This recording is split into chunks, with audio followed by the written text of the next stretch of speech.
पूरी दुनिया में गहराया मंदी का संकट। अमेरिका में सुनाई दे रही मंदी की आहट। रूस के एक कदम से हिल सकती है यूरोप की अर्थव्यवस्था। चीन की अर्थव्यवस्था भी पड़ी ठप। लेकिन भारत को नहीं छू पाएगी मंदी। दोस्तों, इन दिनों चारों तरफ यही हाहाकार सुनाई दे रहा है कि दुनिया में मंदी ने कदम रख दिए हैं। माना जा रहा है कि अमेरिका समेत कई पश्चिमी देशों में आर्थिक संकट गहरा रहा है। अमेरिका में पिछले 40 सालों में महंगाई अपने उच्चतम स्तर पर है और यहाँ की अर्थव्यवस्था पूरी तरह से डगमगा रही है। आधिकारिक रूप से भले ही अभी इसको स्वीकार नहीं किया गया है, लेकिन आंकड़े इसी बात की ओर संकेत दे रहे हैं। कॉमर्स विभाग द्वारा जारी ताजा आंकड़ों के अनुसार अमेरिका की जीडीपी लगातार दूसरी तिमाही में नेगेटिव ग्रोथ में है। जून तिमाही में जीडीपी दर -0.9% रही है, जबकि पहली तिमाही में जीडीपी दर -1.6% रही थी। लगातार 2 तिमाही में जीडीपी ग्रोथ रेट नेगेटिव रहने से तकनीकी रूप से अमेरिकी अर्थव्यवस्था मंदी के दौर में पहुंच चुकी है, लेकिन दूसरी तरफ उसका डॉलर मजबूत होता जा रहा है। हालांकि अमेरिकी राष्ट्रपति जो बाइडेन हो या फिर फेडरल रिजर्व प्रमुख जेरोम पावेल, दोनों ने मंदी की संभावना से इनकार किया है। लेकिन इन सब के बीच ये चर्चा भी काफी गर्म है कि इस मंदी का भारत पर क्या असर रहेगा। क्या भारत को इससे घबराने की जरूरत है? क्या भारत की अर्थव्यवस्था भी इस मंदी की चपेट में आ जाएगी, या फिर अमेरिका की मंदी भारत को ग्रोथ देगी? आखिर क्या होगा आने वाले दिनों में, ये सब जानेंगे हम इस वीडियो में। तो दोस्तों, वीडियो को बिना स्किप किए अंत तक जरूर देखिएगा। दोस्तों, भारत का इस मंदी पर क्या असर रहेगा, ये जानने से पहले हम जान लेते हैं कि आखिर इस मंदी का असर दुनिया पर है या नहीं, और अगर है तो फिर कितना है। दोस्तों, कई सालों के बाद दुनिया के ऊपर फिर से मंदी के बादल छाने लगे हैं। इस बार मंदी का खतरा इस कदर गंभीर है कि दुनिया के सबसे अमीर व्यक्ति एलन मस्क को भी इसका डर सता रहा है। विशेषज्ञों का कहना है कि दुनिया की सबसे बड़ी अर्थव्यवस्था अमेरिका के साथ साथ यूरोपीय यूनियन के देश ब्रिटेन, जापान, दक्षिण कोरिया, ऑस्ट्रेलिया और कनाडा जैसी बड़ी अर्थव्यवस्थाएं मंदी की चपेट में आ सकती हैं, जिसका बहुत ही खतरनाक असर हो सकता है।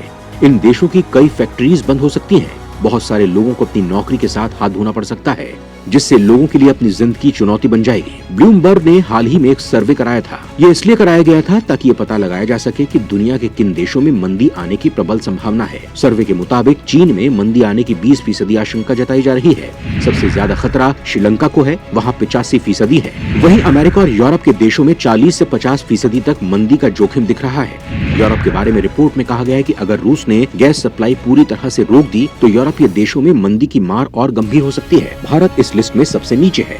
हमारे देश में सर्वे के मुताबिक अगले साल मंदी आने की संभावना 0% है। लेकिन यहाँ ये सवाल खड़ा होता है कि अचानक से ऐसी स्थिति क्यों पैदा हो गई? क्यों मंदी का ये खौफ हमें डरा रहा है? आखिर क्या है इसका कारण? दुनिया में मंदी की आहट का सबसे बड़ा कारण बन रहा है ग्लोबल सप्लाई चेन का सही तरह से काम नहीं कर पाना। कोरोना महामारी से कोई देश अछूता नहीं रहा है। कुछ जगह पर कोरोना के चलते पाबंदियां अभी भी लगी हुई हैं। इन पाबंदियों के चलते कल कारखानों और प्रोडक्शन पहले की तरह काम नहीं कर पा रहे हैं। इस महामारी से दुनिया निपट ही रही थी कि तब तक रूस यूक्रेन के बीच युद्ध शुरू हो गया, जिसने बड़ी अर्थव्यवस्था वाले देशों को भी घुटने टेकने पर मजबूर कर दिया। लेकिन ये कारण पूरी तरह से मंदी के लिए जिम्मेदार नहीं है। इस मंदी के लिए कुछ ऐसे भी कारण हैं जिससे आज ये हालात पैदा हो गए हैं। वो है जरूरत से ज्यादा नोटों की छपाई। दरअसल कोरोना के दौरान पश्चिमी देशों ने जरूरत से ज्यादा नोट छाप दिए थे, जिससे वो अपने देश के लोगों को पैसा दे सके। लेकिन इतिहास गवाह रहा है कि जरूरत से ज्यादा नोटों की छपाई अर्थव्यवस्था का विनाश बनती है। आज से 200 साल पहले फ्रांस की सरकार ने भी यही किया था। जिम्बाब्वे और वेनेजुएला में भी यही किया गया था, जिसके बाद इनकी अर्थव्यवस्था बुरी तरह से गिर गई थी। वहीं इसका असर अब पश्चिमी देशों में देखने को मिल रहा है। लेकिन यहाँ 2 तरह की बात भी सामने आ रही है। पहली ये कि जैसे अमेरिका की अर्थव्यवस्था में मंदी आ रही है, लेकिन उसका डॉलर मजबूत होता जा रहा है। दोस्तों, भले ही ये दोनों चीजें साथ चल रही हों, लेकिन इनका असर अलग अलग है। डॉलर के मजबूत होने का कारण है इन्वेस्टमेंट। बहुत से देशों ने भारत जैसे देशों में पैसा इन्वेस्ट किया हुआ है, तो उन्होंने ये पैसा यहाँ से निकाल कर अमेरिका के बैंकों में जमा करा दिया, क्योंकि अमेरिका इन पैसों पर ज्यादा ब्याज दे रहा है। वो ज्यादा ब्याज इसलिए दे रहा है ताकि जो ज्यादा पैसा बाहर है वो वापस बैंक में आ जाए और वो नए लोन भी ना लें, क्योंकि अगर अब वहाँ के लोग ज्यादा लोन लेते हैं तो अमेरिका के फेडरल बैंक को ज्यादा डॉलर छापने पड़ेंगे, जो अर्थव्यवस्था के लिए सही नहीं है। Global brokerage firm Nomura holdings का कहना है कि दुनिया भर के सेंट्रल बैंक्स महंगाई को काबू करने के लिए ब्याज दरें बढ़ा रहे हैं। सेंट्रल बैंक्स नीतियों को काफी सख्त किए जा रहे हैं, भले ही इसका ग्लोबल ग्रोथ पर बुरा असर पड़े। उसने रिसर्च रिपोर्ट में कहा है कि इस बात के संकेत बढ़ रहे हैं कि दुनिया की इकोनॉमी ग्रोथ की रफ्तार सुस्त पड़ने की दिशा में बढ़ रही है। इसका मतलब हुआ कि ग्रोथ के लिए अर्थव्यवस्थाएं अब निर्यात में सुधार आने की बात पर निश्चिंत नहीं रह सकती हैं।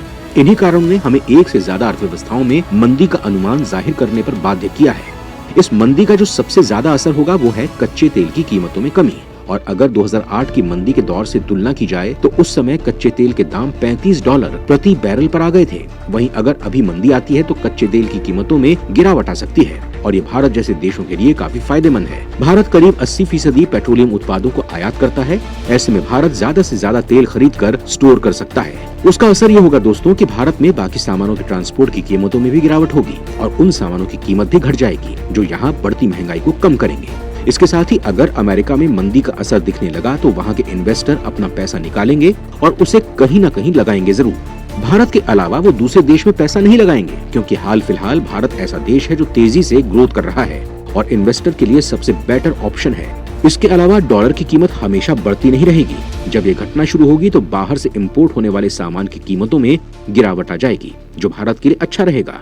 लेकिन यहाँ के एक्सपोर्ट सेक्टर को झटका मिल सकता है। भारत पेट्रोल, दवाई, रिफाइंड ऑयल जैसी चीजें एक्सपोर्ट करता है। अगर पश्चिमी देशों में मंदी आती है तो वहाँ इन चीजों की डिमांड कम हो जाएगी जो भारत के एक्सपोर्ट के लिए सही नहीं होगा। इसके साथ ही भारत की कई सर्विसेज जैसे सॉफ्टवेयर से संबंधित कंपनियों को भी नुकसान हो सकता है क्योंकि अगर पश्चिमी देशों में मंदी आई तो वो इन कंपनियों को काम नहीं देंगे जिससे भारत में इसका गहरा असर पड़ेगा।